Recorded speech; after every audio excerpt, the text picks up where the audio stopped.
Hello student, कैसे हैं आप लोग। आज हम बात करेंगे नेक्स्ट स्किल के बारे में, जो है कि हमारी एक्सप्लेनेशन स्किल। ठीक है, एक्सप्लेनेशन स्किल के बारे में हम बात करेंगे, तो आप बने रहिए। सबसे पहले मैं आप लोगों से एक चीज़ कहना चाहूँगा कि आप लोग प्लान तो तैयार कर दे रहे हैं और कुछ लोग बहुत अच्छे प्लान भी तैयार कर रहे हैं, लेकिन अकॉर्डिंग टू टाइम ही अपनी प्लान की लेंथ रखिए। 6 मिनट या 7 मिनट से ऊपर का टाइम ना ले आपका कंटेंट, तो सीमित कंटेंट को लेते हुए चलिए। जो माइक्रो टीचिंग का कंसेप्ट है उसको ध्यान में रखिए।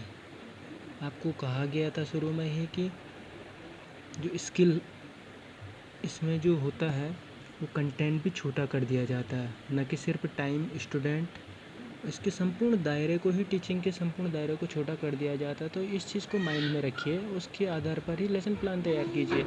और एक और इम्पोर्टेंट बात, किस कक्षा के लिए आप तैयार कर रहे हैं, उस कक्षा के बच्चों का जनरल आइडिया लेते हुए, आप उनके मानसिक स्तर को लेते हुए पाठ्य योजना या कंटेंट को उसमें शामिल करें। ठीक है, तो बढ़ते हैं अपने स्किल की ओर। एक्सप्लेनेशन स्किल यानी व्याख्यान कौशल, हिंदी में इसको बोलते हैं। तो एक लेसन प्लान है मेरा, इसमें कक्षा 7 के लिए तैयार किया गया है। टॉपिक है जड़ तथा इसके कार्य, यानी रूट एंड इट्स फंक्शन। अब बात करेंगे, इसमें फॉर्मेटिंग वही होगी लगभग। देखिए, मैंने आज एंट्री प्रॉपर लिखी नहीं है, तो आप लिख दीजिए। ठीक है, तो people, teacher, activity, student, activity and component. यहाँ पे थोड़ा गलत हो गया था, तो ये मैंने कलर कर दिया है, तो आप इसको इसको ध्यान न दीजिए, आप डायरेक्ट यहीं से शुरू कर देंगे। तो यहाँ पे जो लिखा जाता है इस वाले में, प्रारंभिक कथन। ठीक है, यानी इंट्रोडक्टरी स्टेटमेंट आप लिख सकते हैं, प्रारंभिक कथन। इसके मैं ऑब्जर्वेशन सीट और इसके घटकों के बारे में भी वर्णन करूँगा अभी, लेकिन पहले लेसन प्लान हम तैयार कर देते हैं। देखिए, मैंने एक लेसन प्लान तैयार किया है। जनरल में आइडिया इसका बता देता हूँ आपको। प्रारंभिक कथन, जो भी टॉपिक आप पढ़ाने जा रहे हैं, यहाँ पे आप उसका स्टेटमेंट कक्षा में जाते ही बोल देंगे। इस स्टेटमेंट कहने का तात्पर्य ही बच्चों को अटेंशन देना होता है कि आप टॉपिक पढ़ाने जा रहे हैं। छात्रों, आज मैं आपको जड़ व जड़ के कार्य के बारे में बताने जा रहा हूँ, ध्यान से सुनिए। पौधे का वह हिस्सा जो भूमि के अंदर रहता है, जड़ या मूल कहलाता है। जड़ें मिट्टी के कणों को परस्पर बांधे रखती हैं। वे पौधे के पोषण के लिए खनिज लवणों को भूमि से अवशोषित करके तनों के माध्यम से, किसके माध्यम से, तनों के माध्यम से, यानी कि जो पौधे के विभिन्न भागों तक पहुंचाते हैं। तो जड़ जो होती है मुख्यतः 2 प्रकार की होती हैं।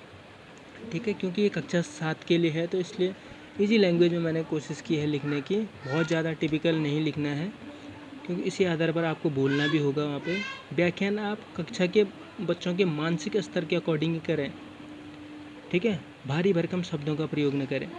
तो पहली चीज़, मूसलाधार जड़। छात्राध्यापक मैंने लिखा है यहाँ पे, देखो, जो चीज़ आप एक्टिविटी करते हुए मेंशन कीजिए ब्रैकेट में, छात्राध्यापक मूसलाधार जड़ प्रदर्शित करते हुए, यानी कि आप विभिन्न प्रकार की मूसलाधार जड़ों के पेड़ पौधे लेके आएंगे कक्षा में, तो उनको दिखाते हुए बच्चों को। इसमें पौधे के आधार से एक मोटी जड़ निकलती हैं, जैसे कि मेरे हाथ में ये दिख रहा है आपको, इस प्रकार से बता सकते हैं आप। इस मुख्य जड़ से कई छोटी छोटी जड़ें निकलती हैं, जैसे कि आपको दिख रही होंगी, आप दिखाते रहेंगे क्लासरूम में। फिर इन छोटी छोटी जड़ों से कई महीन जड़ें निकलती हैं, जैसे ये आपको दिख रही होंगी। इस प्रकार की संरचना को मूसलाधार जड़ कहते हैं। जैसे कि मेरे हाथ में ये किस चीज़ की जड़ है, आप सपोज मूली की ला सकते हैं, किसी और की ला सकते हैं। वैसी कुछ अन्य जड़ भी होती हैं, जैसे गाजर, आम, नीम आदि की जो जड़ें होती हैं बच्चों, वो मूसलाधार जड़ें होती हैं। ठीक है, तो ये हो गया है। यहाँ पे प्रॉपर, यहाँ पे छात्र ध्यानपूर्वक सुनेंगे, कंपोनेंट आप प्रॉपर लिख देंगे, जो जो कंपोनेंट यूज हो रहे हैं। अभी मैं जब घटक बताऊँगा इसके बारे में डिटेल बात करूँगा। आगे बढ़ते हैं।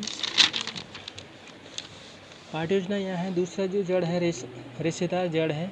ठीक है, यहाँ पे मैं लिखना भूल गया था, तो आप लिख सकते हैं, छात्राध्यापक प्रदर्शन के माध्यम से समझाते हुए। फिर वही आप, जड़ पौधे के आधार से या किसी अन्य हिस्से से, जब पौधे के आधार से या किसी अन्य हिस्से से एक साथ एक जैसे आकार वाली जड़ें निकलती हैं, तो उन्हें रेशेदार जड़ें कहते हैं, यानी रेशे में होते हैं, आप समझा सकते हैं। जैसे गेहूँ, आप इसके भी आप पेड़ पौधे ला सकते हैं। घास तो अमूमन मिल जाती है, गेहूँ, चावल, घास इत्यादि। जड़ों के जो मुख्य कार्य होते हैं बच्चों, वो होता है भोजन का संग्रहण करना। ठीक है, तने को थोड़ा हल्के फुल्के एक्सप्लेन कर सकते हैं आप कि ये भोजन का संग्रहण करते हैं, ठीक है, और तने को मजबूती प्रदान करते हैं ताकि तना ज़मीन में खड़ा रखें, मिट्टी के कणों को परस्पर बांधे भी रखते हैं, ठीक है। मिट्टी के कणों को जो जड़ें होती हैं परस्पर बांधे रखते हैं। इसके कारण आप देखते होंगे, तभी तो कहते हैं लोग कि ज़्यादा से ज़्यादा पेड़ लगाओ ताकि भूस्खलन ना हो, ठीक है। तो ये चीज़ें आ जाती हैं। अब बोध प्रश्न आप यहाँ पे करेंगे।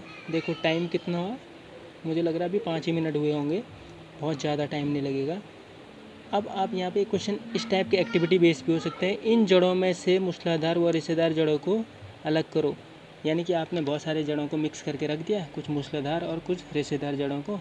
छात्रों को एक को उठाएंगे आप, उसको बोलेंगे कि इनको अलग करो, तो छात्र इनको अलग अलग करेंगे, ठीक है। ये घटक हो गया। अंत में ध्यान दीजिए, निष्कर्ष कथन आएगा यहाँ पे, यानी कंक्लूजन जो स्टेटमेंट होता है वो आना ज़रूरी है। यानी कि इस निष्कर्ष कथन का तात्पर्य यहाँ पे आप सिर्फ इस खाने में ब्रीफ, जिसे कहते हैं कि संक्षिप्त में आप लिखेंगे, इन शॉर्ट पूरी समरी आप लिखेंगे जो जो आपने बताया है, लेकिन इन शॉर्ट। जैसे कि पौधे का वो हिस्सा कि जो ज़मीन के अंदर रहता है वो जड़ कहलाता है, ठीक है। और जड़ का कार्य पौधे के विभिन्न भागों तक क्या है, पोषण पहुंचाना होता है। जड़ दो प्रकार की होती हैं, मूसलाधार और रेशेदार। मूसलाधार जड़ जैसे कि आपको दिखाए कि गाजर, आम, नीम आदि की जड़, और रेशेदार जड़ जैसे कि गेहूँ, चावल, घास आदि की जड़, ठीक है। और जड़ों के जो कार्य होते हैं बच्चों, वो भोजन का संग्रहण करना, तने को मजबूती प्रदान करना, मिट्टी के कणों को परस्पर बांधे रखना। इन शॉर्ट में आप यहाँ पे कर देंगे, कम से कम होए, ठीक है। ये हो जाने के बाद छात्र ध्यानपूर्वक सुनेंगे और यहाँ पे आपका क्या हो जाएगा, टॉपिक समाप्त हो जाएगा। तो ध्यान रखना है, जिस प्रकार पाठ को शुरू करना है अट्रैक्टिव ढंग से, उसी तरह अट्रैक्टिव ढंग से पाठ को समापन भी करना है। अब व्याख्यान के दौरान किन बातों का ध्यान रखें, तो घटक की ओर चलते हैं। ये ऑब्जर्वेशन शीट है, यहाँ पे ध्यान से देखिए, इसमें भी आप एंट्री प्रॉपर लिख देंगे। हाँ, मैं अभी तक आपको ऑब्जर्वेशन शीट जितनी भी दी मैंने, उनमें एक रेटिंग मैंने छोड़ दी थी, आप उनमें भी ऐड कर सकते हैं। 0 वाली रेटिंग भी होनी चाहिए भाई। बहुत बार आप कोई भी कंपोनेंट यूज नहीं करते हैं तो वहाँ पे रेटिंग आपकी 0 हो जाएगी। इस पर मेरे ध्यान से हट गया था ये चीज़, लेकिन आप 0 मैंने इसमें डाल दिया। तो जो पहले के 2 लेसन प्लान हो चुके हैं उनमें भी आप 0 लिख सकते हैं, ठीक है। क्योंकि बहुत बार आप नहीं करते हैं कंपोनेंट यूज, तो आपकी रेटिंग 0 हो जाती है। तो 0 से 6 तक चलेगा, ठीक है। अब देखिए इसमें क्या क्या घटक हैं। इसके घटकों को मैंने 2 हिस्सों में बांट दिया। यहाँ पे आप लिखेंगे वांछनीय व्यवहार, यानी डिजायरेबल बिहेवियर हो जाएगा पहला घटक। दूसरा घटक जो है वो है अनडिजायरेबल बिहेवियर, यानी कि वांछित जो करने हैं और जो नहीं करने हैं। इसके घटकों को 2 हिस्सों में बांट दिया गया है। 1 से 4 तक जो करने हैं, 5 से 7 तक जो कि नहीं करने, नहीं 8 तक जो कि नहीं करने हैं, ठीक है। पहली बात करते हैं पहला घटक, इनको ध्यान में रखते हुए लेसन प्लान में उपयुक्त प्रारंभिक और निष्कर्ष कथनों का प्रयोग, ठीक है। Use of appropriate introductory and conclusion statement.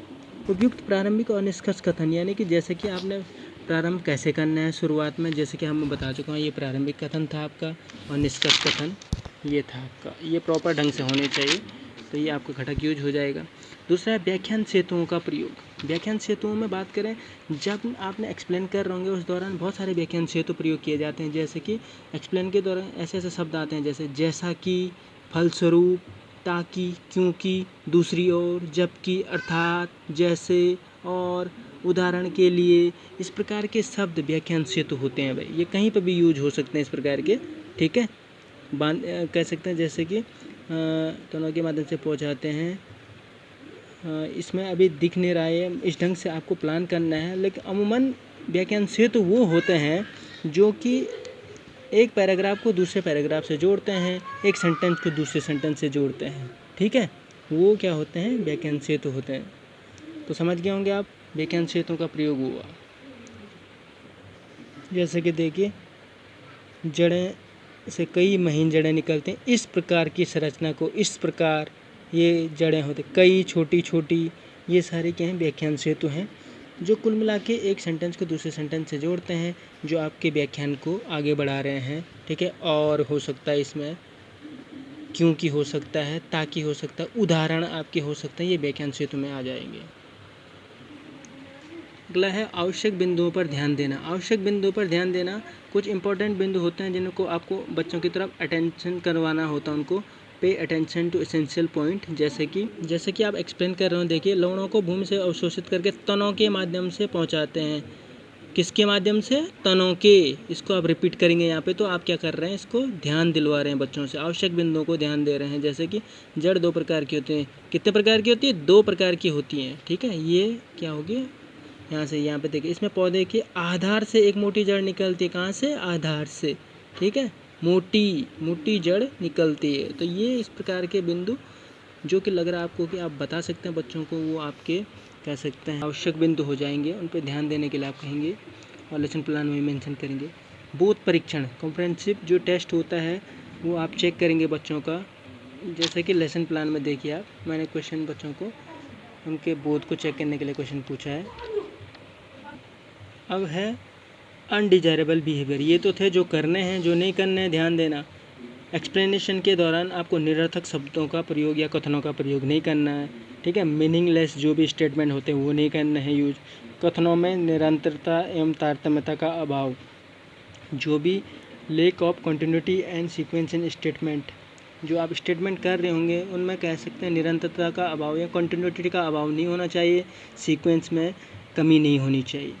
प्रभावशीलता का अभाव यानी लेक ऑफ फ्लुएंसी, आपके फ्लो में बीच में आप रुक जा रहे हैं या बहुत ज़्यादा गैप ले दे रहे हैं, तो ये फ्लो का टूटना होता है, इस प्रकार का नहीं होना चाहिए। इसमें आपकी रेटिंग कम होती जाएगी। अनुपयुक्त शब्दावली, अस्पष्ट शब्दों तथा मुहावरों का प्रयोग, जैसे कि ये लिखा है यहाँ पे देखिए, ऐसे शब्दों का प्रयोग नहीं करना है जिनके अर्थ बच्चों को समझ में नहीं आते हों या उनके मानसिक स्तर से ऊपर के शब्द हों। उसी कक्षा के लिए उपयुक्त शब्दों का प्रयोग करें आप, अस्पष्ट शब्दों का प्रयोग करें, द्व्यर्थी शब्दों का प्रयोग न करें। और मुहावरों का प्रयोग का कहने का मतलब है कि इस प्रकार लोकल लैंग्वेज में बहुत बार हम कहते हैं जैसे ठहरा, बल, ठीक है, बहुत ज़्यादा बोल लेते हैं, हमें इन प्रकार के शब्दों का प्रयोग भी एक्सप्लेनेशन के दौरान नहीं करना चाहिए, ठीक है। जैसे कि मैंने ही बोल दिया ठीक है, ये मेरी भी आदत है, आपको पता है ये बहुत गलत आदत है। तो ये थे घटक जिनके आधार पर लेसन प्लान तैयार करना है और क्लासरूम में पढ़ाना है।